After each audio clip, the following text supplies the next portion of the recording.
درخت دوستی تقدیم میکند. پیامبر صلی الله علیه و سلم بیان میکنند که بعضی از انسان‌ها تا بجیلک پاشون در عرق خودشون گرفتار میشود. چگونه یک جمعه گرم شویم عرق را فرا میگیرد، طور همه تو رفته چند لحظه در همون حلقانه طاقت کرده نمیتوانیم. یک بار برای خود منسنجش کنیم که بدرویم 10 دقیقه یا 15 دقیقه طاقت کرده میتونیم. در یک جایی که تو به خاطر استراحت داخل میشه، به خاطر گوییم کیف کردن معیشت داخلی این حلقانه میشه. وقتی که در این میدان پیامبر میگن بعضی از انسان‌ها تازانو را گرفتار عرقشان میشود، بعضی از انسان‌ها تاناف را گرفتار عرق و گرمیشون میشوند، بعضی از انسان‌ها تا گردن انسان‌های هستند. پیامبر میگه که عرق اونها پورا به کلی فرا میگیرد.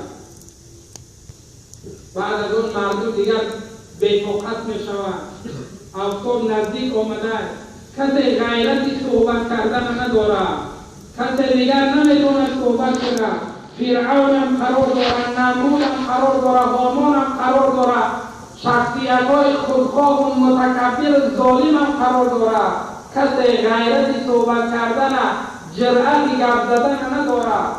پیغمبرای الهی نمیتونن صحبت کنن، همه سکوت قرار دارن. خدا ندا میکنه که لمن الملک الیوم، میگه مردم امروز پادشاهی از آن کی نه؟ از آن کی دعوای پادشاهی میکنه؟ در دنیا دعوای خودداری میکنیم، دعوای مالداری میکنیم، دعوای صاحب زمین بودن میکنیم، دعوای صاحب ملک و جاه و دولت و سهولت میکنیم. خدا میگه همون نفرهایی که در دنیا دعوا میکردن بخیر نکو کی با غیرتی دعوا کنه. لمن الملک الیوم،